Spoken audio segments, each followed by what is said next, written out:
You're listening to Fishing the DMV with your host, Thomas Ahrens. Fishing the DMV is brought to you by Jake's Bait and Tackle, located in Winchester, Virginia. If that doesn't get you jacked up, I don't know what will. Good morning, everybody. Welcome back to Fishing the DMV. I'm your host, Thomas Ahrens, and today we're heading back to the Virginia Department of Wildlife Resources. I have on here Hunter Hatcher. Hunter, thank you so much for joining me. I really appreciate it. No problem at all. Thanks for having me. So, yeah, what's your story? How did you get involved with biology? Yeah, so I grew up hunting and fishing, kind of in central to northern Virginia. Grew up right around Lake Anna. So I spent a lot of time on that lake growing up and went off to school at Virginia Tech and, kind of realized that I could make a profession out of this thing and was really always interested in spending time outside. And, if I could do that for a job, it kind of sounded like a pretty sweet deal. So studied fisheries conservation at Virginia Tech. The rest is history. I kind of got connected with some good folks that you've had previously on your podcast. And, the rest is history. Here I am now 5 years into a career with Virginia Department of Wildlife Resources. And, I've loved it the whole time. I get to, spend a lot of my time out on the non-tidal section of the James River, which we'll be talking about today, which, smallmouth fishing is a huge passion for me personally. And to get to make that my job is, kind of a dream come true. Did you do a lot of smallmouth fishing growing up? I did a little bit more largemouth fishing. Originally, I kind of came up fishing the tidal rivers. That was my background. That was what my dad and my granddad did. And, living close to Lake Anna, it kind of just became a thing with proximity. It's like, oh, well, there's this place right down the road that I can go fish now. So that's what I'm going to go fish. Got into largemouth fishing, and then a little bit later on into high school, I got into fishing for smallmouth, and of course went to Virginia Tech, and some of the best smallmouth fishing in the state was right down the road. So during my time in Blacksburg, I probably spent more time on the New River than I did in the classroom, which hopefully my parents don't watch this, but I got the degree, so it all worked out. Yeah, that place is crazy, man. Yeah. And with Virginia Tech, did you just get a bachelor's degree? Did you have to transfer anywhere else to get anything else done? Yeah, so I got a bachelor's degree at Virginia Tech, and then I got a master's degree at Mississippi State University. Oh, damn, dude. Moved down south to Mississippi, and then I worked for a year in Florida with Florida Fish and Wildlife before I ended up back home in Virginia. Good Lord, that's a trip. What was Florida like working there? It was interesting. So I was in the panhandle of Florida, so I wasn't way down south with all the pythons and different cichlids. So it was a different world, alligators all over the place, aquatic vegetation all over the place. Truthfully, I worked in freshwater fisheries, but when I was down there, man, I spent almost all of my time inshore fishing. When I was that close to redfish, it was kind of hard to pass up going down and having days where, you could have really impressive number days in just a single tide cycle. If you live in Florida, the New Orleans area, places like that, I don't know how you get really addicted to freshwater when there are so many saltwater opportunities to pull you. I mean, if you live in Florida, I don't know how you do things indoors. There's so many things to go outside and do 12 months out of the year. It's insane. Well, there's certain months of the year where it's not very fun to be outside, but the fish are generally still biting somewhere. So if you're willing to put in the effort to get to them, it's worthwhile to do so. So from Florida, how did you get back to Virginia? Was that something that you always wanted to do? Did you have to apply? Was there a waiting list? Yeah, so I was kind of just waiting for a position to come open. So I met my wife at Mississippi State when I was there for grad school. So she's originally from Mississippi. I took the position in Florida. It was kind of a thing where it's like, well, we might be here for a couple of years, but the goal is for us to either move back closer to her family in Mississippi or my family in Virginia. And it just happened to work out that this job in Virginia came open. I applied for it. And, like I said, I planned initially to potentially spend a couple of years in Florida, and it ended up just being a little bit over a year and a half. And this job came open, and I was fortunate enough to get it. And the rest is history. And here I am, loving life over here in Farmville, Virginia. How many years now have you been back in Virginia? It's been about 5 years. 5 years in October. When you look at the James River, it is one of the longest, if not the longest river in the state completely. It is the heartland of Virginia. Mm-hmm. When you've been back here the 5 years, it's interesting because if you ever go and leave and come back, you have a different view on how things are because you don't see it every day. You see the subtle changes. When day one started and you got out there, did you see any changes that is like, oh, I didn't recognize this at first, but growing up here, leaving and coming back, I do see these changes? Yeah, so it's interesting because, historically the James has kind of always been one of those places that you hear about, especially the non-tidal section that we're going to talk about today, and the smallmouth bass fishery, the Musky fishery. Growing up in the state, I was relatively close to the James, but I actually never made it down to fish any of the tributaries. I spent a lot more time on Lake Anna and the Rappahannock and the Rapidan and some of those other tributaries. So that was where I did a lot of my smallmouth fishing.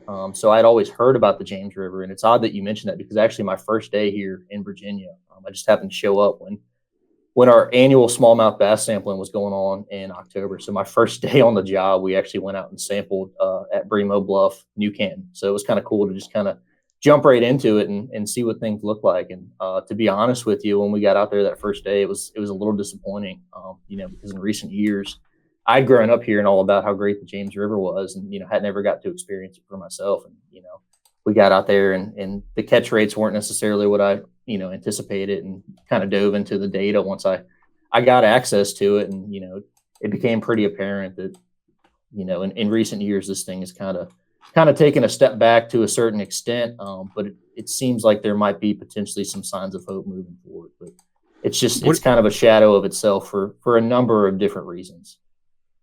And we're definitely gonna be getting into that. And so just to give people like a super high level ballpark here, this is the nice thing about doing this remote. I'm going to share an extra screen here because the James River is big. And so in a lot of places like the Potomac River, you have the upper and you have the lower, the tidal, the non-tidal, but that is an injustice to the James because there's so much non-tidal that could be broken down again into different sections. And so with the power of screen sharing, we can see, so you've Richmond, Virginia here. And I believe, and this is why you're here on the show too, where is the origins of the James, and then kind of where your section is? So it forms with the junction of the Cowpasture and the Jackson River up around Iron Gate. So way up, almost West Virginia territory. And you mentioned previously, the James is the largest river that exists entirely within Virginia. So it's way up there where that Jackson and Cowpasture come together. It snakes its way down through Lynchburg, down into the city of Richmond. And that's where, it kind of turns into the tidal portion, which is the lower boundary of where we're going to talk about today. But so you mentioned, you kind of had delineations for upper versus lower river. So with us, it's just such an expansive and large river that we actually break it up into kind of what we would refer to as management units. So there's a counterpart to me, George Palmer. He handles the section between Iron Gate on down to about Lynchburg. I pick up the river below Lynchburg on down to Watkins or Boshier's Dam, and then that lower fall line section of the river from Boshier's Dam down to about the fall line around 14th Street. That's where John Harris picks up that lower end for the last couple miles. Okay, so where is your section in then? I'm going to try to find this right here on the map now. So it's going to be at Boshier's Dam. So I see Maidens in there. If you can zoom in a little further. Yeah, go downstream from Maidens. Below that you have Watkins, and Boshier's Dam is somewhere in there. Watkins Landing? Yeah. All right. And then we have, this is 288. Yep. And then Boshier's Dam will be somewhere right in this area. Yeah, right in there. Okay. So then zooming out then, going from basically the outskirts of Richmond all the way to Lynchburg. Good Lord, man. That is a hell of a section you got to cover. Yeah, it's a pretty large area, and it's kind of interesting because that's a gradient, where the river undergoes some pretty significant changes. The upper section, it's fairly narrow. You have some significant topography along the banks that kind of funnel the river down into a fairly narrow area. And throughout the section that I had, you kind of see the transition from that up in the Appomattox area to a lot wider river with a lot sandier bottom. And the significant habitat changes actually create some changes in the fishery as well, which we'll talk about once we kind of dive into the data. When do you start seeing the topography change from more of the cold water species, the musky, towards more of the smallmouth, and then to the real warm water species? So with the musky in particular, the delineation is actually right around Lynchburg. When you get below Lynchburg, for whatever reason, there's that dam just upstream from the boat ramp in Lynchburg. And I think some of those fish end up coming over that dam, and then they realize they've made a terrible mistake and dumped the water temperature and just turn around and sit right below that dam. So below Lynchburg, on occasion, you'll hear of somebody catching a muskie, and on occasion in the middle section of the river, when we do our annual sampling in October, we'll see a muskie or two, but it's not enough to refer to it as what I would call an established fishery. You know, there's just a passing fish here or there, and that would seem to be a thermal issue for me. You know, it gets hot here during the summer months, and when you don't have the topography to kind of provide some shade, and you have a lot wider river downstream that's generally somewhat shallow with all the sand and silt that's filled in some of our primo habitat. It's just not conducive conditions for what would be considered a cool water species. What are the main tributaries to the James when you get down below Lynchburg, if any? So you have the Ty River, the Rockfish River, the Willis Slate, and then also the Rivanna River. So there's several significant tributaries. Those tributaries during the summer months actually do provide some thermal refuge for smallmouth bass and potentially any muskie that are unfortunate enough to make it downstream. I just like looking at Jason Hallecker section. It looks like this is a lot. This is more daunting, at least looking at a map compared to like the Shenandoah, just for the size that you have to handle. And I think this is a great kind of segue into the sampling stuff. Like when you have that big of a river, are you just picking areas? Do you have to do the whole river? Like how does that work? So what we try to do in my section of the river, we have 13 boat ramps that we sample annually in October. So we go out in October because if you know anything about a river, obviously this time of year in the spring, if you get any kind of rain event, the river will flash up and stay up potentially for weeks at a time. And then, eventually it'll come back down, but, it could be a month that the river's at flood stage potentially this time of year. So we shoot for October because generally that's the most consistent flow period throughout the year. It's a low flow period, obviously, but it's a consistent flow period relative to the rest of the year. And that flow obviously impacts our catch rates. So if we can keep that variable as consistent as we possibly can, that's one less thing that we have to worry about and try to suss out what's going on with the noise in the data. So we focus on October. We sample 13 different boat ramps throughout that reach. And just due to limitations in habitat, ripples, things of that nature, we'll put in a jet boat. And in most of those cases, we're stuck within that pool at that ramp, which if you know anything about fishing in rivers, especially rivers that require jet boats or, floating for access, the highest fishing pressure areas are going to be within that pool right there at the ramp, because somebody can put a small boat that they have with a prop in and kind of get around and make do fishing. But that's just what we have access to. We kind of have to choose our battles in terms of, do I want to fight flow in the spring and, potentially adverse conditions with water temperature and things of that nature. So we've kind of just transitioned to sampling in the fall and just accessing what we can. And one of the cool things about the James, my supervisor, Scott Smith, he was kind of on the leading edge of some of the river sampling in Virginia. And this is the resource that he used to manage. So we actually have data going back to 1991, which is a pretty significant data set for riverine sampling. This is something that we initially in fisheries, we did a pretty good job of sampling a lot of lakes, but these rivers just, because of flow and habitat changes and just limited access, you didn't really have a good way to sample these rivers until jet boats kind of proliferated, in the 90s on into the 2000s.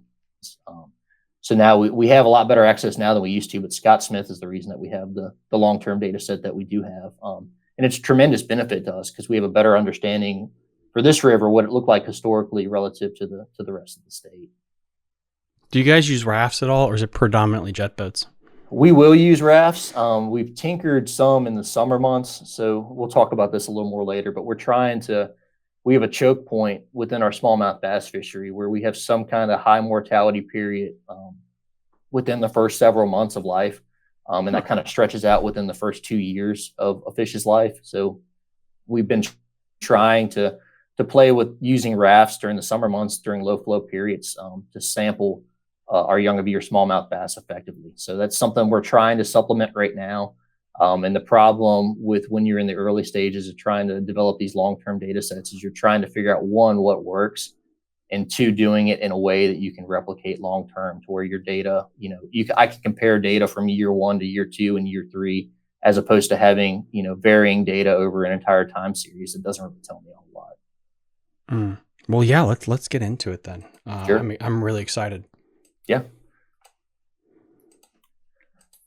So yeah, the about me, we kind of got into some of this. Originally from Spotsylvania, Virginia, grew up right there around Lake Anna. Have a BS in Fisheries Conservation from Virginia Tech and an MS in Wildlife Fisheries and Aquaculture from Mississippi State. And I've been here with Virginia DWR out of our Farm Field office since 2019. Like I said, I worked for a little bit over a year and a half down there with Florida Fish and Wildlife Conservation Commission. So this is kind of just an outline, what we're going to cover today. We'll define what we look at as river sections. Again, we kind of briefly got into that. We'll look at our depletion sampling for smallmouth bass, which I'll explain what that means once we get to it. And then we'll look at the river kind of broken out by sections. So as I mentioned, I handle the Middle James. So we'll delve in a little bit deeper there with smallmouth bass, catfish, and sunfish. On the Upper James, we'll talk about smallmouth and, of course, musky, because folks are going to want to hear about that, because that's the section that they're prevalent in. And then the fall line, we'll kind of just focus on smallmouth bass. And then to wrap things up, we'll just do a takeaway and a couple things to look at moving forward that we have our eyes on here at DWR. Yeah, so the non-tidal James, you're looking at a 240-mile swath of the river from Lick Run down to about 14th Street in Richmond. And we divide that into 3 major sections. You have that upper section, we kind of flew that whole extent when you pulled up GIS there. And that upper section is from about Lick Run down to Lynchburg. That middle section, which I'm responsible for, is from below Lynchburg down to Boaster's Dam, Watkins Landing area. And then we have that fall line from Boaster's Dam down to about the 14th Street Bridge. And historically, all these reaches were, just really prolific smallmouth bass fisheries. There's all sorts of write-ups historically in different magazines all over the place where you can read about how great and storied the smallmouth bass fishing was within this river. And there's still certain sections that are really good, but it's not necessarily what it used to be. So several years ago, a 14 to 22 inch protected slot was instituted with a 5 fish daily limit, 1 fish over 22 inches. The goal with that was to protect some of those larger size fish, make sure that we didn't have any harvest. Of course, in this day and age, most people are releasing black bass, but that was kind of just a protective thing to make sure that we had a good spawning stock of fish and potentially try to grow more fish up to that trophy size that this river has become known for. So our depletion sampling, it's conducted periodically on rivers throughout the state. And what it looks like is we actually line up enough boats to stretch across the entire river. So, you could have a dozen or more boats on certain sections of the river, depending on how wide it is. And you're just conducting repeated passes. So we'll go through, line up boats within a specific known length section of the river, and the boats will progress upstream, collecting all the fish out of that pool. And we're generally selecting areas that have, a large riffle at the upper end and a large riffle at the lower end. So the fish are more or less enclosed within that area. And this is happening during the late summer months when you generally have lower flow. That first pass, you're moving all your fish. We work up all those fish, take any kind of data that we need, typically identifying the species, recording total lengths, and then we hold those fish on the bank. And then we'll go back out and do the same thing again until we get an estimate that allows us to effectively estimate the absolute abundance of fish within that known section of the river. And what we can is there a pro and con between working upriver versus downstream? So generally speaking, when we're sampling with a single boat, we'll move downstream, just because when the fish are stunned with our electrofishing boats, they'll flow in the current. But when we stretch these boats across the entirety of the river, it actually works pretty well if you work upstream. And it's the big thing is when you're trying to stay to where these boats are next to each other. So you're trying to stay at similar points in the river, and it's a lot easier to hold your position when you're working upstream, just logistically. Do you have basically your line and then a quarterback or some boat behind for cleanup in case you miss something? Yeah, so we'll have pickup boats that'll pick up if there's any larger fish, like say a muskie pops up. They might have a larger net that's better suited for getting a muskie in the boat. Or if a single boat, somebody on the bank or somebody has a really good ledge that they're shocking along, that they're really hammering fish, they can drop back and offload fish from their live well into that boat so that we're not stressing out fish during the warmer months of the year. That's really cool. Yeah. All right. Yeah. Continue. Sorry. No, you're good. I'm glad you clarified, because I see this thing and I understand how it works. As long as folks that are listening out there understand what's going on, that's more important than me rambling about things that I'm more close to. So. But we have 4 sites that we conduct that at. We have Lick Run, Buchanan, Lynchburg, and Bremo Bluff. We kind of just select sites based on habitat and, what makes sense for a pool area. And then also has, as we kind of previously mentioned, an area that we feel like is a defined reach where these fish are trapped within. And, we can kind of get a really good estimate on how many fish are in a specific section of river. And then we'll extrapolate that number to be able to say, okay, based on these estimates, we have X number of fish per, this number of river miles, and we can get a really good number for what we're looking at for actual absolute abundance of smallmouth bass, musky, whatever different fish we're interested in. So for this, we'll kind of focus on smallmouth bass because that's what this kind of revealed to us. So we've done this periodically, samples in 02 and 07, and then we went back and did this again in 2019. And you can see, the 2019 sample there is kind of depressing. So you have that bar graph there. You have those air bars on top of that. So that's a 90% confidence interval. So what that means is we're 90% confident that the actual average that we're seeing for fish per river mile is within those air bars at the top of the graph. So generally speaking, like over here on this right-hand side where you have overlap in these air bars, that would mean that we're not, we don't have statistically significant difference between 07 to 19. So there's overlap there. So I can't say with certainty that there's a difference in the number of young of year smallmouth bass at Lynchburg and Bremo Bluff. Whereas at Buchanan and Lick Run, we don't have an overlap. So I would say that there's significant difference between what we saw in 02 and 07 with what we saw in 19 at Lick Run. So the important thing to remember, this is young of year smallmouth bass. So this is fish that were spawned that spring. So those are your fish that were spawned that year. And with young of year fish, when you start looking at that, especially with the riverine species, you get a lot of variability from year to year. So these fish might have a poor spawn this year and a fair spawn next year and a really good spawn the year after that. And what we found within this fishery is our exceptional spawning classes are what really carry this thing. So it's not really a huge or, profound concern when we see a bad year class. It becomes a problem when we start seeing numerous bad year classes in successive years. So this snapshot in and of itself, where we have 1 year where we potentially have a down year class, isn't super concerning, but we'll talk about why it's potentially a concern in a little bit. So here we have our adult smallmouth bass. And you can see, again, we have a little bit of overlap down here at Bremo. Not a whole lot looks to have changed relative to adult fish on the lower end. As you move further upstream, things begin to look a little bit more concerning, specifically at Lick Run and Buchanan. Lynchburg, is consistent with what we saw in 02, but for whatever reason, 07, things were significantly better than what we saw in 19. So that's just kind of the precursor. We've been getting reports, going back to as early as 2011. We had some fish health issues on the river and things started to kind of decline from a smallmouth standpoint. And in recent years, that seems to have only gotten worse. And this was kind of just the confirmation when we went out in 2019 of, maybe things are really as bad as what they seem to be. And, we really, really started to get concerned, started to wonder what we could do to potentially address some of these issues. And, there's some stuff that we have in the works that, we're potentially leading off of some of these concerns that are kind of ongoing. How much of this comes down to water quality and also just weather patterns? Because I know Shenandoah, Upper Potomac, we had back-to-back years, I believe it was 7 and 8, where high water events during the spawn murdered it. And that's a lingering effect that you'll see down the line. Is that something that potentially is why 07 was such a great year, and then afterwards we just had a couple of bad years when it came to weather? Or is it something way worse where it is just a water quality problem? So the reality, and we talked about how big this river system is.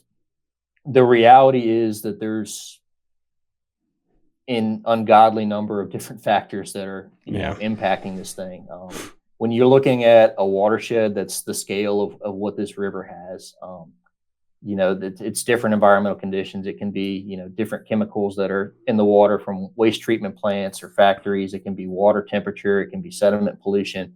But what you mentioned with those flows, that's something that historically we have seen that has strongly dictated what these year classes look like. So with our riverine species, primarily these smallmouth bass and redbreast sunfish, it seems like that flow has a significant impact. And specifically, some of my predecessors, and specifically my supervisor, Scott Smith, they put together a paper several years ago where they looked at flow, and what they found is flow in June, which is a big spawning period for these smallmouth bass, is a heavy indicator of what a year class would look like. So, these fish are typically spawning in May to June, depending on what section of the river is. Obviously, it's a little bit later as you move upstream and things are a little bit cooler.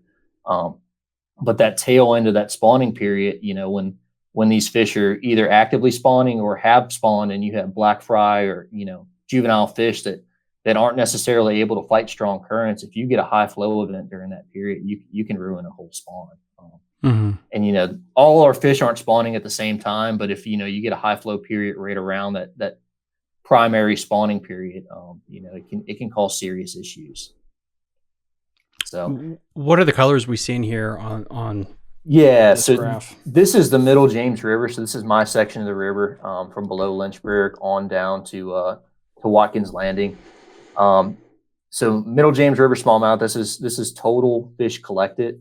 You have the number collected there on the left-hand side, and you have length groups in inches on that x-axis.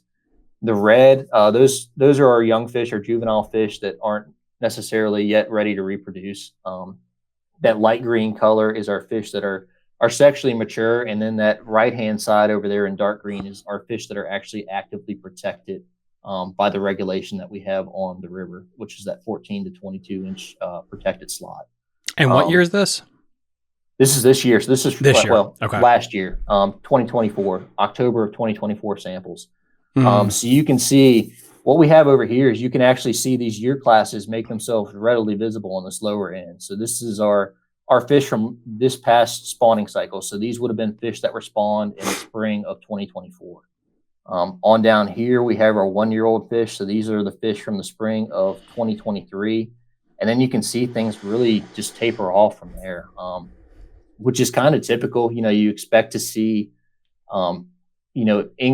decreased abundances of fish as you move up in size classes. The concerning thing for us is just how quickly this drops off. And, a riverine environment is tough on a fish inherently, just for a number of things that we've already talked about. But for whatever reason, this river, these things kind of seem to fall off a cliff once they get, around 2 years old. They really drop off. And unfortunately, that's kind of where these fish tend to enter the fishery. These fish down here on the 8 to 10 inch range that represent your 1-year-olds, those are fish that you can catch while you're fishing. And in some cases, you can catch them in really good numbers. But, there's a number of anglers that, and me personally, when I go fishing, I want to catch fish over 12 inches. That's what I'm out there targeting, is I want to catch quality fish. And some people might enjoy going out there and catching 8 to 10 inches all day, but me personally, that's what I want to focus on is catching larger fish. Is that abnormally high, the amount of 5 and 4 inch fish that you saw in this collection? Is that on average what you usually see over the years? High, low? Yeah. So this is our actual catch rate for our juvenile fish. So this is our young year fish, up to, it's right around, if we'll go back, the cutoff is right around this 6 inch range this 4 or 5 inch range that we're seeing right here. And then what we're looking at in here is we actually see these year classes. So this red bar is representing our historic average for what we've seen long term, and each of these blue dots is representing our annual catch rate. So we have our catch rate and the number of fish that we're seeing per hour here on this y-axis, and you have your year here on the x-axis. So these air bars, again, that's a 90% confidence interval. So I can say I am 90% confident that the true average for fish in a specific year, and again, this is juvenile fish, is within that air bar. So really what I want to see is I'm looking for this air bar to be within this historic average. But as we've already talked about with spawning success, the thing that really carries these fisheries is these years that are significantly above average. So these above average years actually, go on to promote a really good fishery down the road. And I have an example of this here. So in particular, if we look at here in 2005, we have this above average year class, and we can correlate that to above average catch rates of adult fish here in 2006. So it's really that simple. You get an above average catch rate there for juveniles in 2005, and you have more juveniles swimming around, so more of those fish are going to make it to adult sizes in 2006. Now, what this more than likely looked like was these fish were probably primarily right around 12 inches, but that year class you can see proliferated and carried on and, supported, a strong fishery down the road. And that's what we're trying to do is we're trying to maintain the adult smallmouth bass population at, on the upper edge of this historic average. That's the goal. So we can kind of go back and look. This is just our adults, and you can see, the trend is kind of noticeable that we had things kind of around the historic average. We had a really good period, kind of in the early 2000s, and then things have kind of just fallen off in recent years. And this is the 2019. This is when we were talking about those depletion samples. You can see a pretty stark decline over that time period. And in recent years, things have kind of come back. Yeah. But they haven't gotten back to the levels that they were previously. And again, the primary reason is if we look at these year classes, we're back around the historic average, which is good. It's better than where we were down here, but we really need these year classes that jump way up above that historic average to support the fishery. Looking at that data, it looks like you really don't have 3 years in a row that are around the same area. In the last couple of years, it seems like you found the floor, so to speak. Do you think it's stabilizing and going to be bouncing back looking at this graph, or could it dig itself deeper? It's so if you like smallmouth bass fishing in Virginia, when we get to May and June this year, pray for stable river conditions. And I don't necessarily mean stable as significant or stable with the high level or stable with the low level, but just, Scott Smith likes to call it the Goldilocks principle. So not too high, not too low, somewhere right in the middle. And stable river conditions provide really good conditions for these smallmouth bass to be able to successfully spawn. And that's what we need. That's what we're looking for is, this spawning right here with these juvenile fish. That's what makes this thing go.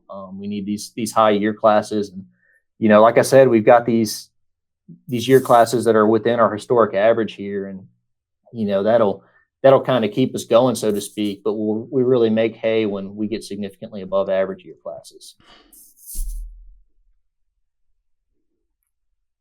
So this is the one that might upset some folks. This is our catch rates by our sampling sites. This is our 13 sites within the Middle River. You can see you have the site name over here in the left-hand column. RKM, that's just the river kilometers. That's just the distance upstream. And that, again, is in kilometers. You have your CPUE, which is our catch per unit effort. That's just fish per hour for juvenile smallmouth, adult smallmouth. And then we have these two numbers combined for the total smallmouth bass catch. And you can see on the bottom, really just focus on this average. That's the important number for us.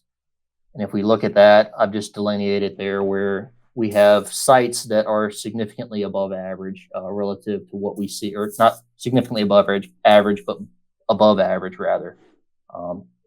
So you can see some sites kind of jump out to you on the lower section for whatever reason. Westview and Cartersville always seem to be really strong sampling sites. And on the upper end of the middle section of the river from Howardsville to about Bent Creek seems to be the hot spot for where we have some pretty good catch rates for smallmouth bass. And again, the thing to bear in mind here, we're putting a boat in and we're just shocking the pools right around that boat ramp. So if you're, running a jet boat a significant distance upstream between boat ramps or floating a stretch of the river, this might not necessarily be representative. This is just the area right around those boat ramps. And, some of these areas have a little bit better habitat than others, but when we're sampling those sites year over year, we get a pretty good idea of, what we're looking at within those areas. When it comes to habitat and forage, is it a chicken or the egg? Like, if these areas, is it more of forage? Is it more of habitat, or is it just you have one, you have the other?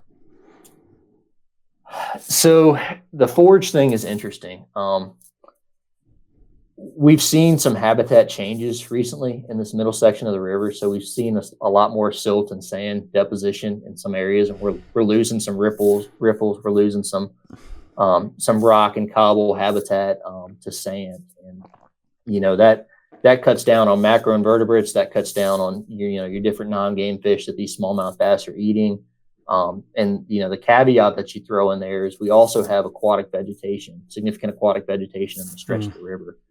It's primarily water star grass and eelgrass that you see mostly, and that's also dependent upon flow. So like if we get a hurricane that comes through at the beginning of hurricane season, it can blow out a lot of this aquatic vegetation, and that can be significant for both our non-game species and also significant habitat for our juvenile smallmouth bass.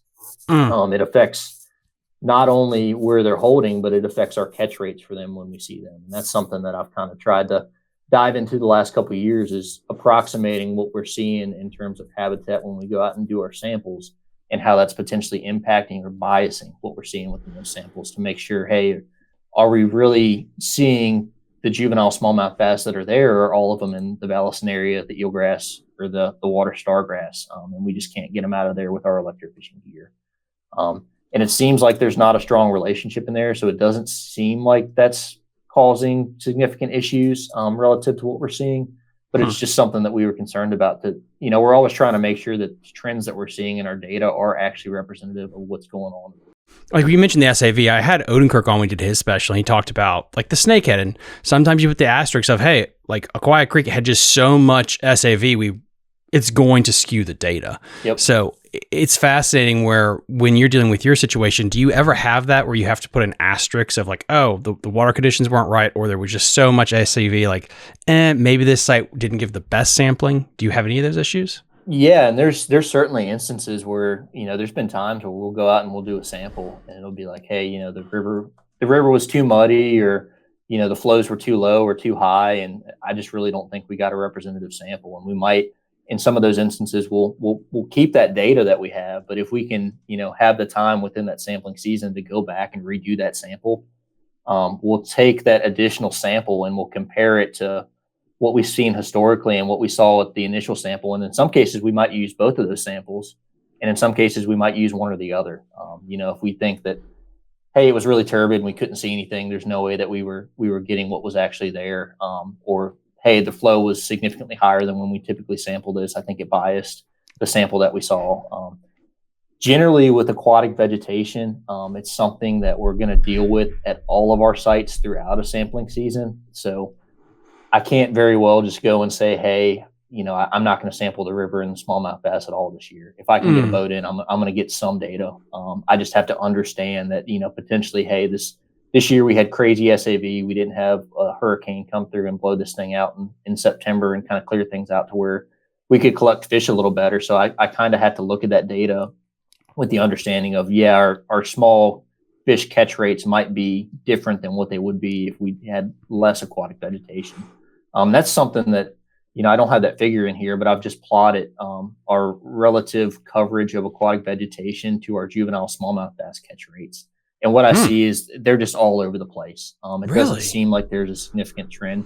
And again, the thing that you have to consider with that is we have variability from year to year.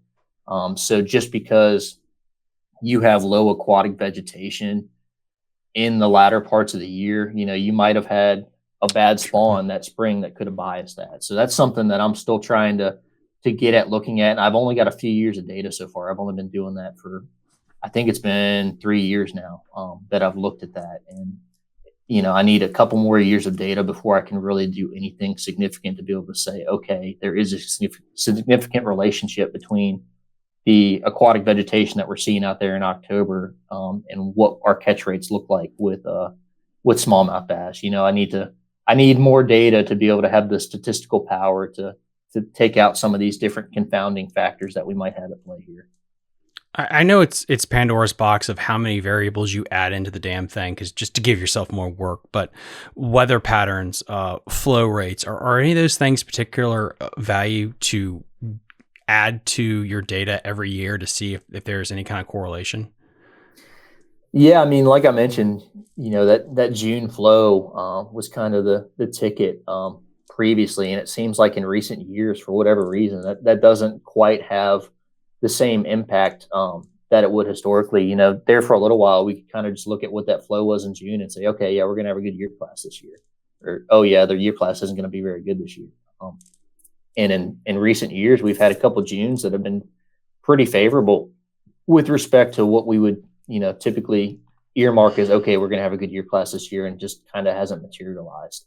And what that would represent to me is we've got some confounding factors at play now that we didn't have historically, whether that be changes in habitat with, sand deposition and other things like that, and some of our stretches of the Middle River. And the other thing that we'll get into here in a little bit is our different sections of the river.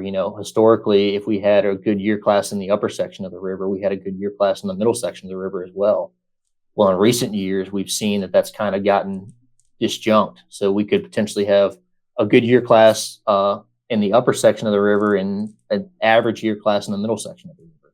So it's just further complicated things and made it more convoluted and even more difficult for us to suss out what's actually going on, unfortunately. But yeah, it's one of those things where with that environmental data, the thing about the environmental data is that I only have so much control over it. So like I can't change what the flow is in June. I can't put a dome over the watershed and, control how much water is coming in. But it is important for us to understand how it plays in so that we can, kind of forecast what's going to happen going forward and have an understanding of where this thing is potentially headed and what we might be looking at down the road. So, I mean, we just kind of throw as many variables in here as we can and see if something makes sense. And in a lot of instances, what we get is there's just so much going on that it's just a lot of noise. So, in this specific small section of the river, there might be some significant construction going on upstream where there's a lot of sand deposition getting dumped into the river in this section. And that might be reducing, spawning success in that area. Whereas further downstream, it might be something related to temperature where you have warmer water temperatures in the lower end of the river and so on and so forth. So looking at this thing and something that I've been thinking about recently is there's different methods of analysis that you can do to kind of functionally look at a group of samples and understand, hey, you should focus on this in this way. And these samples are most alike to each other. So you should group these in that way. So we've just kind of always managed this river more out of convenience of, hey, we've got 3 people. Let's just geographically divide this thing on points of demarcation that kind of makes sense relative to workload and where people are located at. So potentially moving forward, we might have to break this thing up in a different way, or at least manage it in a way that, we're looking at, hey, this stretch of river is different from this stretch of river, and we need to manage it that way. They're all obviously interrelated because the river's moving downstream and fish can move throughout those sections. But, we kind of need to get a better understanding of this is significantly different from this. And we might not necessarily want to treat them all the same because, they aren't. Mm-hmm. So. Interesting. That's really interesting. All right. What do you got next? So here we have adult smallmouth catch rate. Again, this is the Middle River, and you have river kilometer here. So this is just distance moving upstream as you go left to right. So down here, this is Watkins Landing, and this upper stretch is Bent Creek. So you can see here you have Cartersville and Westview, or this is actually Westview and Cartersville, respectively. So those represent on the lower end little jumps. Then you can see Bent Creek is far and away our best sampling area. When we had the flows to get in there, that's typically one of our better smallmouth sites. And the interesting thing that you see here is I plotted this trend line. Things are, as you move upstream, things just tend to improve. And, you know, that could be habitat, that could be water temperature, that could be a number of different factors. And this up here, this is our R-square value. So this is more or less telling us how well this trend line that I've generated is fitting the data that we've observed this year. And 0.31, if you're talking about like modeling banking and finances and things like that, it's really not that great. But when we're in modeling environmental data with this many factors playing in here, that's actually a pretty significant correlation there that we're seeing. So this is pretty well explaining the data and the variation that we're seeing in the river. You know, as you move upstream, things seem to improve with respect to catch rates of adult smallmouth bass. So that's what I always tell people. You know, if you're going to fish the middle river, if you're not going to fish these two spots on the lower end that seem to be hot spots, you know, the further upstream that you can get to is generally better. So here we have what's called an otolith. This is a bone out of the inner ear of a fish. So you can see here, this bone, when you take it out, you can look at it under a microscope with light, and you can see these rings that form here from the nucleus in the middle. And those are just like tree rings. So we can take these inner ear bones out of a fish and we can tell exactly how old it is. And what that allows us to do is we can look at, you know, year class strength and kind of ground truth that and see, hey, what we saw historically with the specific year class, you know, that year class really was this good, or that year class really was this poor. And we can also look at growth. So we have, you know, fish of varying age classes that we can plot and look at how fast they're growing over time. So it gives us a number of different data that we can look at that we can't get just by, you know, doing general samples. The unfortunate side of this is, as I said, this is an inner ear bone, so you do have to kill the fish to take this. So this is data, especially with smallmouth bass, that we don't collect super regularly, just because we don't want to be killing fish unless we need to, and we think that the data is valuable enough to warrant doing so. So what we know and what we've already talked about with smallmouth bass in the middle section of the river and throughout the entirety of the James is that we have super variable year classes. So within that, if you take these otoliths and do growth estimates within a lake, you know, with largemouth bass, you have pretty consistent spawning within a specific lake from year to year. With smallmouth bass, you have so much variability that you can't really look at this and assume that, hey, I took an estimate within this specific year and spawning success was likely similar over these individual years. So I can't take a snapshot within an individual year and look at it and say, hey, these fish all started from the same point. So what you end up with is you end up with peaks and valleys in your abundance. And if I was to plot a mortality estimate upon that, I would end up with a biased sample. So what we have to do here with smallmouth bass, again, bear with me. I know this rainbow is kind of hard to follow, but you have years here.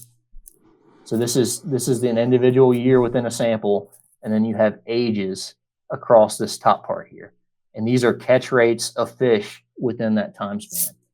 So what you look at, you know, if you follow this red staircase on down here, these are the abundances of fish that were spawned in 2011 over time, whereas this in 2012 is the abundance of this year class over time. And then so on and so forth if you look at these different colors on this cascade. Interesting. So within this sample, what we decided to do, we conducted a growth sample here or an age and growth sample here in 2020. We sacrificed some smallmouth bass, pulled some otoliths out, and did some age and growth estimates. So we had fish that we knew how long they were, we knew how much they weighed, and we knew how old they were. So we plotted that, used that to approximate ages going back to 2014, and looked at this 2014 year class over time. And when we plot that, what we get, we throw out age 0 because, you know, we get super variable catch rates with those younger year. So we're just looking at this from age 1 on through here on this time period. And you can see we fit this line here. And what you end up with is the slope of that line is our instantaneous mortality estimate. So this is just a way of looking at a log adjusted abundance over time. So super technical statistical standpoint, what you're looking at here is this is your slope of your line, and this A value down here is your interval mortality rate. So that's our mortality rate from year to year. So within the upper and middle section of the James River, we're looking at about a 30% mortality rate within smallmouth bass from age 1 on to, what is that, 6? Yeah, from age 1 to 6, we're looking at a 30% mortality rate within smallmouth bass. How does that compare to other rivers? That's actually pretty typical within smallmouth bass. In some cases, that's low. You know, like I said, the rivers are just really tough on these fish. You know, you get super variable conditions. You know, you get crazy hot temperatures if we get low water periods in the summer months. So this is pretty typical to what we've seen historically. And, you know, within this, you can see pretty quickly why it's so important to have exceptionally strong year classes. Because you got, you know, 30% of these fish every year, you know, really quickly diminishing returns. You know, if you have an average year class, it makes sense as to why when these fish get to age 2, you know, we're pretty quickly losing those fish. So this is growth. So what we do is we take the average length of fish at specific ages. So what we're seeing here is our age 0 fish.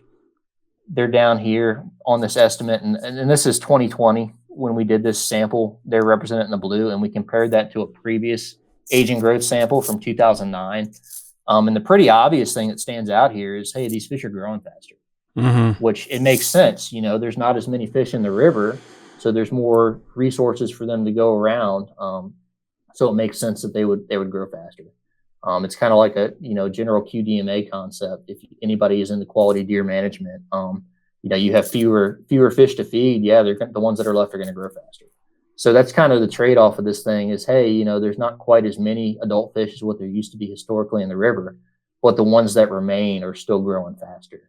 And what this also illustrates is just how rare it is to see a smallmouth bass up to that 20-inch size range, which we do see them with some level of regularity on the upper section of the river, but they're still pretty rare on the lower section of the river. Now, folks still do catch them, and it's important to remember that this is an average of all of our fish. So you're looking at both males and females, and, you know, by and large, most of your smallmouth bass that are going to reach that 20-inch size range are generally going to be females. So this is a little bit lower on the upper end for where fish could, you know, potentially reach, but on average, your fish are plateauing somewhere around that 19 to 20-inch range. But the big problem that we're having is we just don't have a ton of fish that are reaching those later stages in life. So any more questions before I move on to catfish about smallmouth? We good to go? Yep. This is the good stuff. Yep. Yeah, let's go for it. So this is from 2024 in the middle section of the James River. This is our catfish length distribution. So we have the number collected there on that y-axis, and on the x-axis we have the length. And you can see these different color bars represent different species. So we have gray is channel catfish, the green is our flatheads, and the blue is our blue cats. Again, these samples occur in the fall. Our fall sampling is primarily targeted at smallmouth bass, but we collect everything that we see. So it's important to remember that this is not necessarily the best time for us to be collecting these catfish, but this is our representative year-to-year sample for what we have. So you can see a significant proportion of the fishery is made up by channel catfish. By and large, channel catfish are, you know, I'd say we'll look at the numbers here in a second, but it's at least, you know, 3 to 5 to 1 to the other species. You know, there are fair numbers of flathead catfish in there, and they're pretty well represented throughout the fishery. And, you know, some of them are getting up to that 42-inch size, which is, you know, pretty large fish. And then our blue cats in this middle section of the river, they're there, but they're still not there in the numbers that you would see downstream in the tidal portion of the river. Could they ever get in there as thick? Because I just out of curiosity, it seems like the non-tidal portion of the James is more flathead habitat than like blues, but I wouldn't know. So the numbers are going up kind of slowly. So there's the fishway that's in at Boisters to allow passage of anadromous fish species, and of course that also allows passage to anything that's downstream. So the flathead, or not flatheads, but the blues rather, can move upstream if they want to. And they are to some extent, but they're still not on this upper section of the river with the frequency that you see them on the lower section. And, you know, the habitat thing is certainly part of it. We get, a lot more rocky habitat, which generally is what you would kind of associate a little bit more with flatheads. But I mean, our flathead numbers still, and we'll move on to this. This is our catch rate trends over time. And you can see here, this is our channel catfish.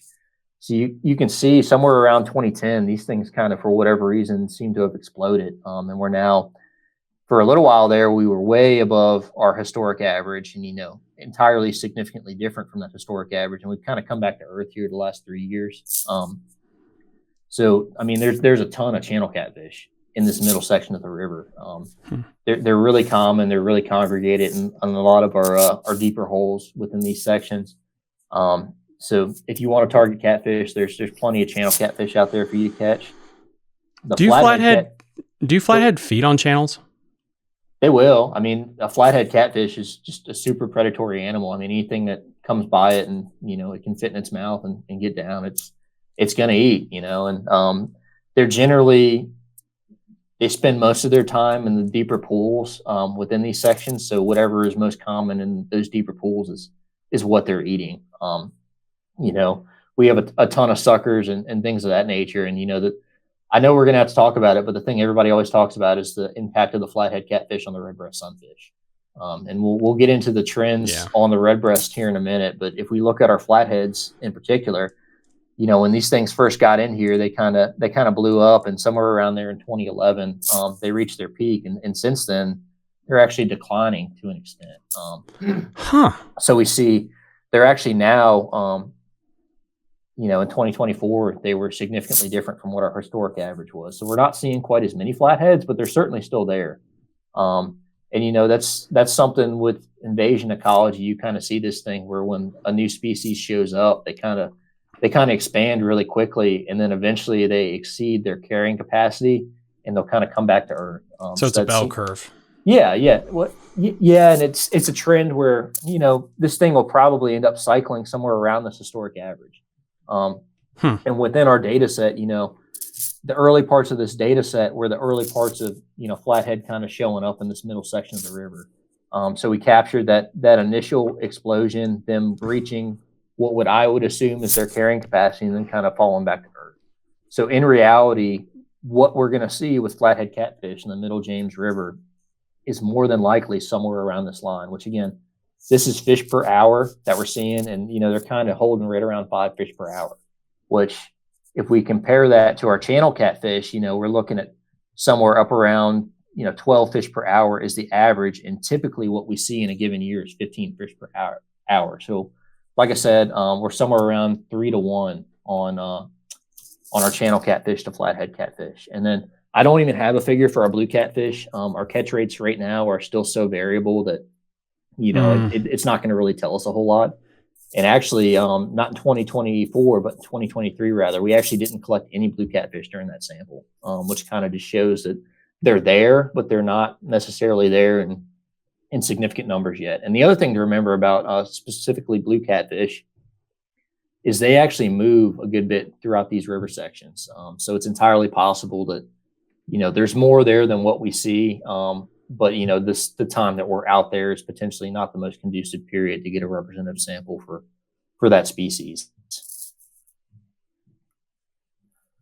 So here's our sunfish. Again, this is length frequency. So you have inches down here on your x-axis and the number collected on that y-axis. Different colors are representing bluegill, rock bass, red ear sunfish, and redbreast sunfish. Our riverine specialists, so what you typically would expect to see in a riverine environment would be the red or redbreast sunfish, and the green or rock bass. For whatever reason, in recent years on the middle section of the river, rock bass haven't ever been present on the middle section of the river in significantly high numbers. They've had periods over time where they've kind of, jumped up and been more prevalent. The upper section of the river, they're far more prevalent than the middle section. So our primary sunfish that we've seen down here historically has been the redbreast sunfish. And again, you can see here, they kind of stop at around 6 inches. Redbreasts, generally speaking, aren't going to get quite as big as some of the other sunfish species, but they are that primary species that you see in the riverine environment. And what's happened in recent years is we've actually seen an uptick in bluegill, which kind of would indicate to me. So we've seen changes in flow. So high flow events have become, somewhat more common in recent years. We'll get these crazy high precipitation events in the middle section of the river. We've blown out for weeks at a time. And the thing to remember about those red breast sunfish is, generally speaking, they're going to spawn once or maybe in some instances twice. Whereas a bluegill, once you reach a favorable water temperature, they're going to spawn around every full moon. So we've seen an increase in bluegill, which are spawning multiple times throughout, a given spawning season, and a decrease in red breast sunfish, which are generally spawning fewer times during a spawning season. So that kind of goes to indicate that, hey, we're getting more variable flows that are adversely impacting our red breast sunfish, whereas a bluegill that's spawning multiple times throughout a spawning season is more well adapted to meet those variable conditions. Interesting. I didn't know one spawned multiple times and the other one didn't. Yeah, so the sunfish are kind of odd. There's some that'll spawn, one or two times, and the bluegill in particular are ones that, if the water temperature is favorable, they'll spawn at every full moon. And the thing about, these riverine fish is, there's years where if we get a high flow event during their spawning window, some of these fish might not spawn at all. Some of these fish might spawn incredibly late, and that can bias what we're seeing within the fishery. So here we have our red breast sunfish. You can see we've got a pretty significant data set in the middle section of the river. Our historic average typically operating somewhere around like 22 or so fish per hour. And you can see way back when, things looked really solid. We had a really solid fishery. We cycled down in the early 2000s, which kind of would coincide with a number of different things, including flathead catfish kind of taking off.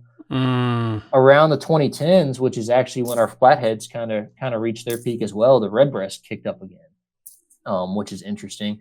And this is likely more a product of favorable flow conditions. So we saw smallmouth kind of had a peak during this period as well. The red breasts were taking advantage of the favorable flow conditions and good year classes that we saw during that same time period. Because again, the red breast, like our smallmouth, are a riverine specialist species. This is a sunfish that you generally see in river environments. So the conditions that are good for smallmouth bass are also good for red breast sunfish. And then in recent years, things kind of fell off a cliff there. And in all likelihood, what you're seeing is these red breast sunfish aren't living quite as long as what our smallmouth are. So when you get multiple years of poor spawning success, it shows up a lot quicker in the red breast than what it does in the smallmouth bass. So they're going to fall off a cliff a little bit quicker. These fish don't get very big. They don't live super long. A couple of bad year classes in a row, and this thing was looking pretty bleak there for a little while. The last couple of years, it seems like things are starting to walk their way back up to that historic average, but we still got a long way to go to get this back to where it was. What's interesting is the fact that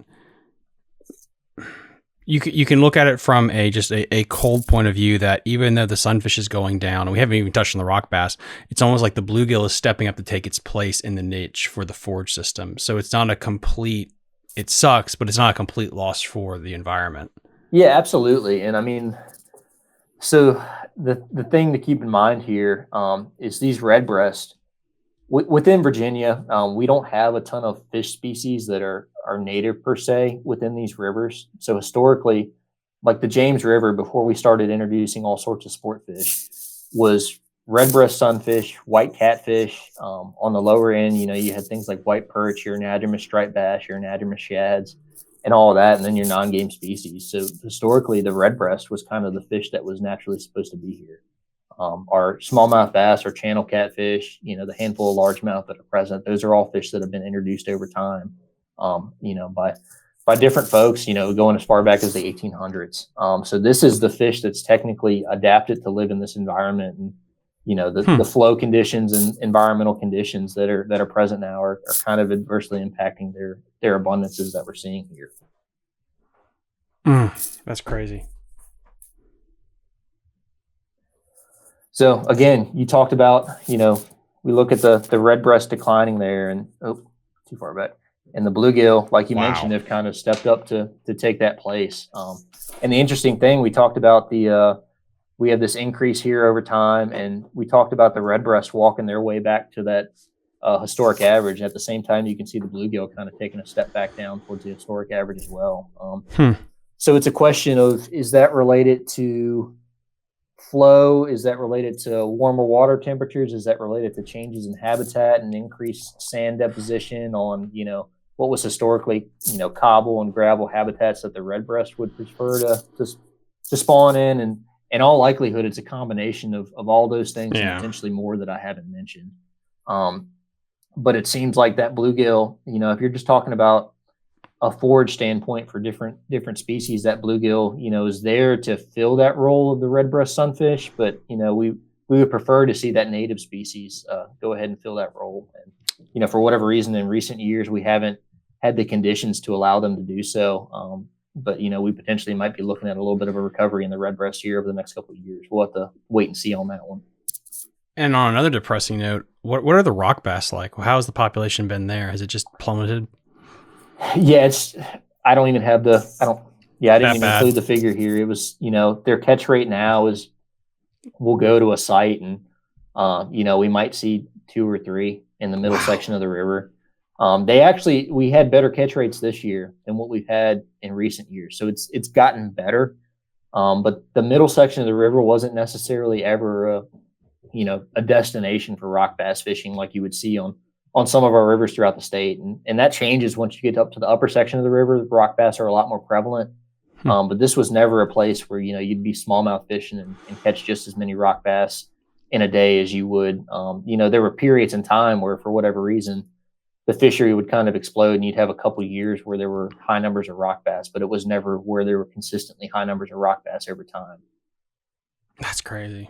Yeah. And it could be habitat, it could be water temperature, it could be a number of factors. I would point towards habitat as the likely cause for that. There's not as many, deep rocky areas or, shoreline areas lined with rock. We get a lot more wide, shallow areas with a lot more sand and silt down here in the middle section of the river. So this is the upper James River. We're kind of shifting gears and moving upstream from Lynchburg. You can see this is the same figure that we were discussing earlier on the Middle River. The important thing here, we're looking at this scale. So this scale, when we were looking at the Middle River, I think it went up to like 100 or so. So we're looking at magnitudes of order difference in the number of smallmouth bass that we're seeing above Lynchburg relative to what we see downstream. So you can see, again, we have our young fish down here in red. We have our fish that are sexually mature but not yet protected by our harvest regulation here in light green. And we have our fish that have reached protection under that regulation there in dark green. And it's noticeable that you have a lot more fish on this upper end here in the upper river. So for whatever reason, we're getting better survival to those larger size classes on the upper river. And now I would think that's a product of better habitat as well as, just better environmental conditions. You're not getting quite as high a water temperature up there. It's not as stressful for these fish. The highest stress, once a fish reaches adult age, the highest stress period for that fish is around the spawn. So in particular, if you look at the middle section of the river, if those fish are spawning in May and June and we get a really hot May and June and those fish get done spawning and they're trying to recover and all of a sudden the water temperature for them is, very quickly approaching 90 degrees, that gets really stressful and can just lead to fish being in really poor condition throughout the remainder of that growing season and, potentially going into a winter where if they make it to the winter, that they're just not in great shape to survive the winter. It's also interesting when you mention upper portion. I'm assuming you mean from Lynchburg up around that. Mm-hmm. You're in the Musky territory, and if you anecdotally listen to Doc talk, it would be like, well, the Musky have just eradicated all the smallmouth, blah blah blah. But then the data is like, actually, that's the section there that you can find a bigger one in. So that's just it's interesting what Doc talk versus what the data says. Yeah, there's significantly more smallmouth bass on that upper section of river. So, I mean, if we pointed to that as causation, it would say that we should stock muskie everywhere, and maybe the smallmouth bass fishing would get better. I'm of course joking, but it's really just an environmental thing. The habitat's better; they've got a little bit better environmental conditions up on that section of the river. And what's good for the muskie is also good for the smallmouth. I mean, there's a reason the muskie won't survive below Lynchburg, and that's primarily water temperature related. And especially when you get down to the fall line, we're looking at water temperatures during the summer months that are at the upper level of the thermal threshold for where a smallmouth bass can physically survive. Because of the nature of having the Jackson River, and you have the lake there, if it was purely water temperature, is that environment then pretty stable indefinitely because you're pulling from such a deep lake? It'll keep those temperatures down? So that's another interesting thing that you brought up. It's not necessarily, it's obviously going to be cooler the further you go upstream. Obviously, you're getting into higher elevations. You have a lot more topography, so you don't have as much sunlight hitting the river during the course of the day. And the river's also narrower. So if you have high ridges on either side and a narrow river in the middle, it's just not getting as much sunlight. Whereas once we get downstream to the middle in the fall line, you've got a lot wider river with, not as high ridges around it. And it just gets a lot more sunlight. I mean, it's just that simple. If you have a shallow area that's getting hit with direct sunlight for long portions of the day, the water temperature is going to heat up. I mean, it's not overly complicated. Now, the other thing, once you get to the upper section of the river, just by the function of the way hydrology and watersheds work, if we get a significant rain event throughout the entire state of Virginia, it'll flash up on the upper section of the river and it'll come back down in maybe a couple days. Like if you're up at Lick Run, if we get a high precipitation event, the river might come up for 3 to 4 days, whereas on this lower section of the river, we have to have all that water from the whole watershed clear. So you're looking at all the tributaries from upstream. So it might be a week down here, whereas upstream it might be 3 to 4 days. So that impacts spawning. That impacts, when a river's at flood stage. I mean, the fish don't really enjoy living in that. They're not able to. They can still make do, but they're not able to effectively forage the way they would be in typical conditions, and it just stresses fish out. It's fascinating to see how these dams play. You look like the New River, and you have Claytor Lake there, where I had a couple of guides on, and they think like the dam actually helps keep the water levels consistent enough to where it helps with the spawns, because you're not going to have these insane flood things, and it's cooler. The water's always typically cooler down there, so it's fascinating to see how like Moomaw kind of plays into that on the Jackson side of things. That's fascinating. Yeah, and once we get to the James, you don't get quite the regulation that you would see from Moomaw. Once you get much below like Lick Run, it kind of gets averaged out with a lot of the groundwater and things of that nature. But it certainly plays a role on those far upper sections of the river in terms of stabilizing flow conditions. But with the size of this watershed, once it gets low, it's kind of just low everywhere. So here we have our adult catch rates, and you can see here again we kind of had an uptick there around 2015. Things have dropped off in recent years, and then 2024 was kind of our year where we were like, oh crap, man, things for whatever reason seem to have kind of recovered here. And this year, or this past year in October of 2024, we had one of the better samples that we've seen on the Upper James River.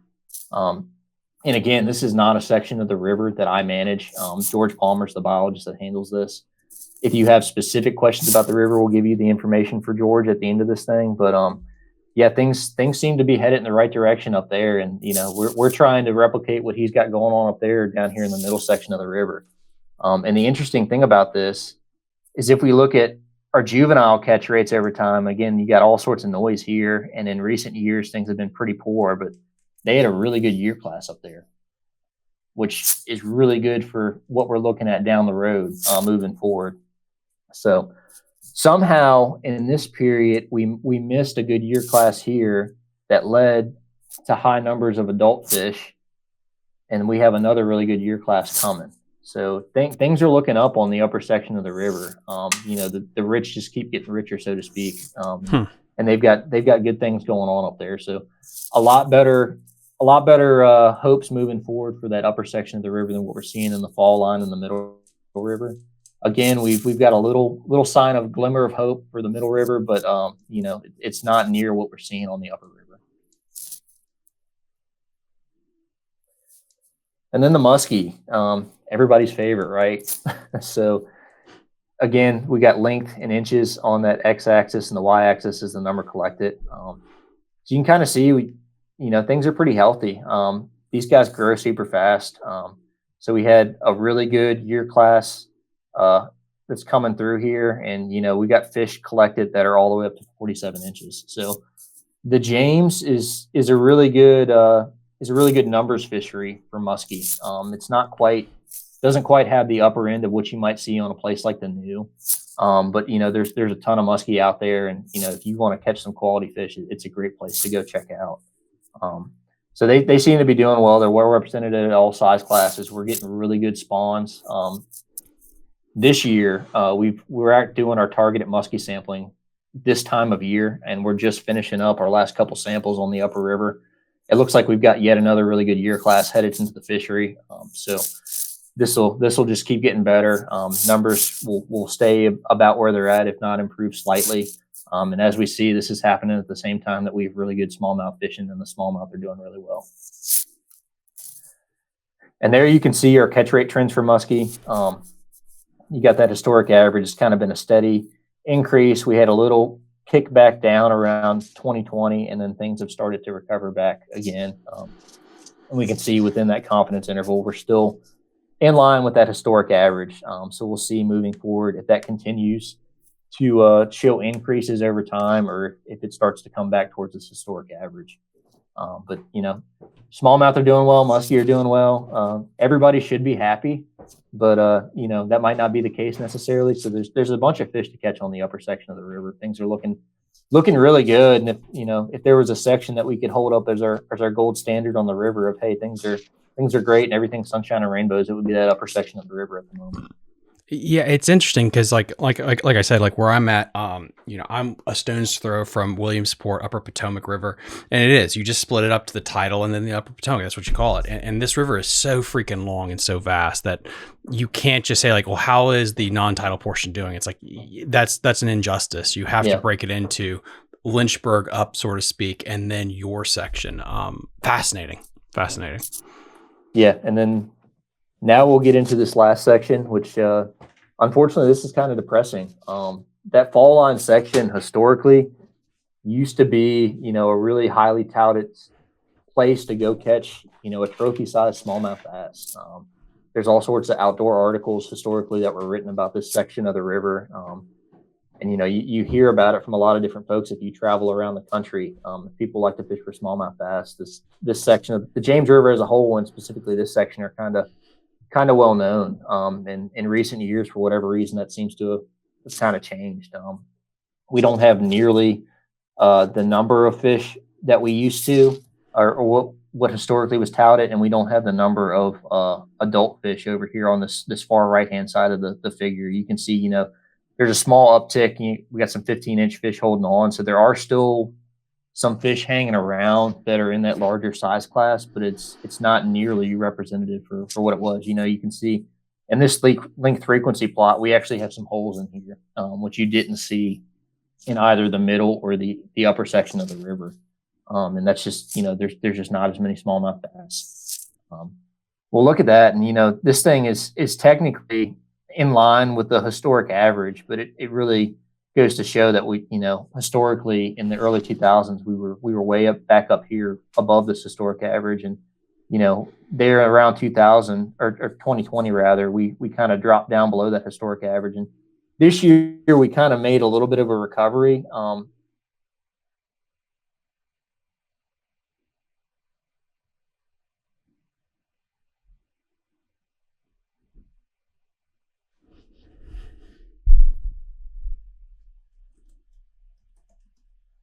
So we don't have the long-term historic data that we have with the middle and the upper river.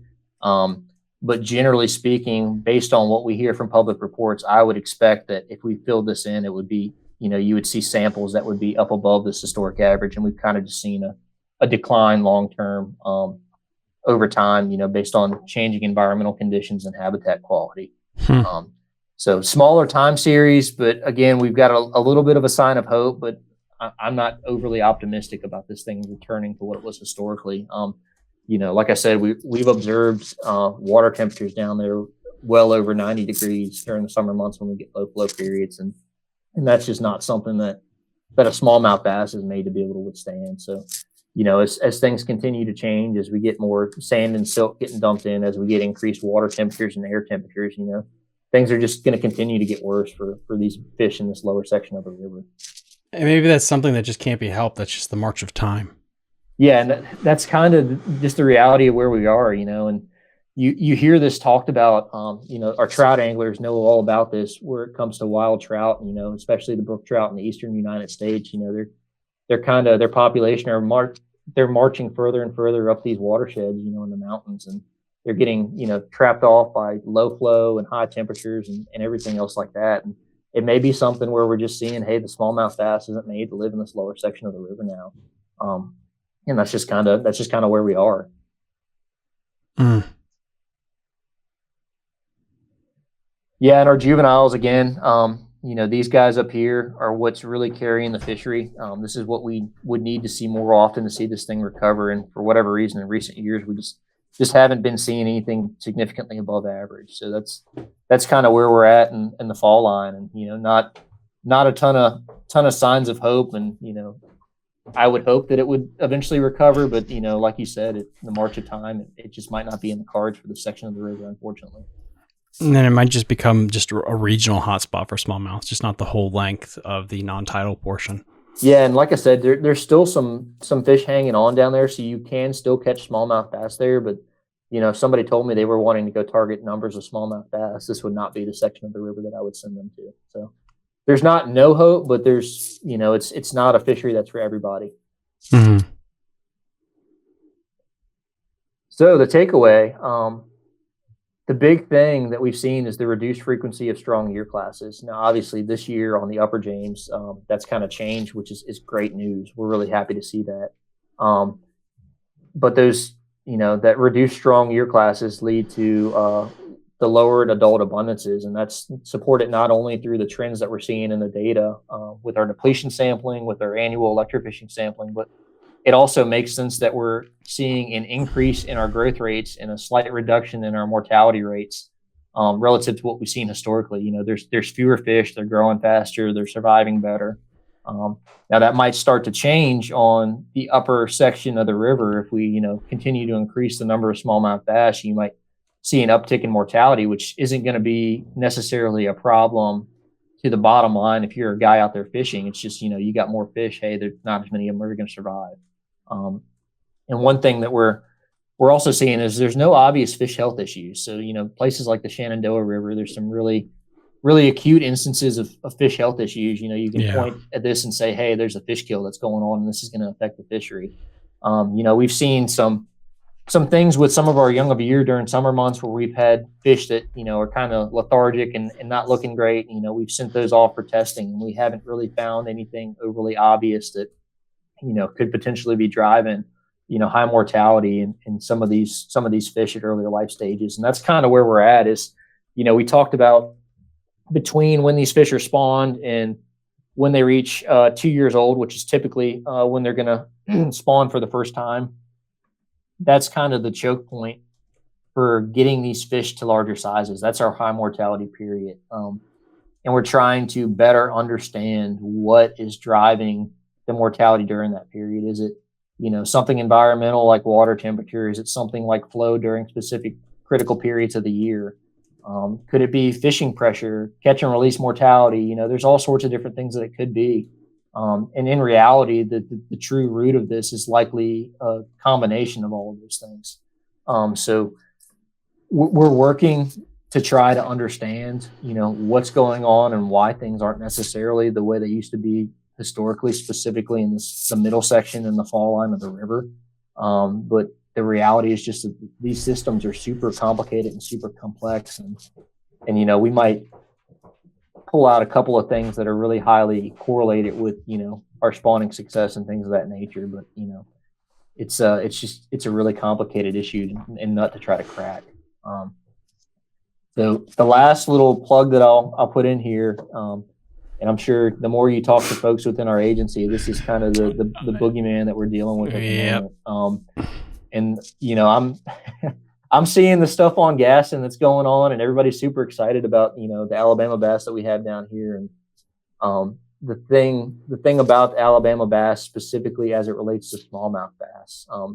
So in a place like Gaston, Lake Norman, the places that we see here in the Mid-Atlantic that have turned into kind of destinations for those Alabama bass, you're seeing a replacement of largemouth bass in those areas. They're directly replacing largemouth bass. When they are combined with smallmouth bass, they actually hybridize with smallmouth bass. So what you end up with is you lose your pure smallmouth bass. So you can see there's a photo there from Philpott Lake down near Martinsville on the right-hand side. Now that top fish up there, that's a pure Alabama bass. Here you have intergrades between smallmouth bass and Alabama bass in the middle. And on the lower end there, you have a largemouth bass. So the problem that we're going to have as these fish, and again, they are in the fall line section of the James. We've seen them there. They kind of popped up at Diaskin Reservoir, made their way into the Chickahominy River, and more than likely from not throwing any ill will towards tournament anglers, but probably a fish got caught in the Chick and run back up for a tournament at Osborne at some point, and said, hey, I'm going to swim a little bit upstream and hang out here in the fall line of the river. So we don't want to see these fish show up in the middle section of the river, and we really don't want to see these fish ruin a good thing that we have going on the upper end of the river. So we don't want folks moving these things, and we don't want them to start hybridizing with these smallmouth bass. This is kind of what they're dealing with on the new. And as of yet, it doesn't necessarily seem like they're having any super negative impacts. But we're still fairly early on in this invasion, and we don't want to find out. These fish already have enough stacked against them as it relates to flow conditions, environmental conditions, and things of that nature. The last thing we need to do is add additional competition and the potential genetic implications of these things hybridizing with our smallmouth. So kind of what can you do? Obviously never move fish. Know the difference. We've got a lot of content on our website and posted at a lot of different localities in terms of being able to identify these guys. Most of our anglers our hardcore anglers are pretty good at identifying what an Alabama bass is. Looks a lot like a regular spotted bass. And again, I haven't mentioned this yet, but we do have a population of naturalized, like Kentucky spotted bass in specifically the middle section of the river and also certain stretches of the upper river. They've been there for years. They're not there in super high numbers, and they don't get very big at all. And they also don't seem to readily hybridize with our smallmouth the way that the Alabama bass seem to have an affinity to. So there are existing spotted bass in the river, and we've done extensive genetic testing on them and have yet to find an Alabama bass that's been moved into those sections. But if you catch a really large spotted bass in the middle or upper section of the river, please take really good pictures and let us know. If you can, even take a fin clip and put it in a baggie, and we might coordinate to pick that up with you. And here in a moment, we'll give you contact information for different sections of the river. But this is the next thing that we're kind of worried about. We're watching, and unfortunately, folks will more than likely continue to move fish, and it's something that will more than likely eventually be something we have to deal with. But we want to put that off as long as we can, and not have one more thing that these smallmouth have to try to combat with to make it in these rivers. So with that, if you have any questions, again, my name's Hunter Hatcher. I'm responsible for that middle section of the river. You have my contact information there. George Palmer, out of our forest office just outside of Lynchburg, has the upper section, and Jonathan Harris is responsible for that fall line section there around Richmond. More than happy to talk with you guys, talk about what we're seeing on these sections of the river and what's going on. So if you have specific questions, feel free to reach out to us. No, I mean, Hunter, thank you so much for coming on today. I really appreciate it. Yeah, and it'll be interesting to see with what Hallicker's doing up in Front Royal about how the smallmouth bass, how the stocking program there and the fish hatchery, how that will play in the future, just as a way to combat this spotted bass invasion, and not just here, but just all over the East Coast where they're kind of delving into. But that's a story for another day. But no, thank you so much for coming on. And then as always, guys, link in the episode description to everything that we talked about. I will link all the contact information, the website, just for you guys. If you have any questions, please feel free to reach out to the department, reach out to Hunter, ask him any questions you have, especially if you're seeing these invasive species. And as always, guys, like and subscribe to the channel, and we'll see you next time on Fishing the DMV. Bye. You're listening to Fishing the DMV with your host, Thomas Ahrens. Fishing the DMV is brought to you by Jake's Bait and Tackle, located in Winchester, Virginia. If that doesn't get you jacked up, I don't know what will.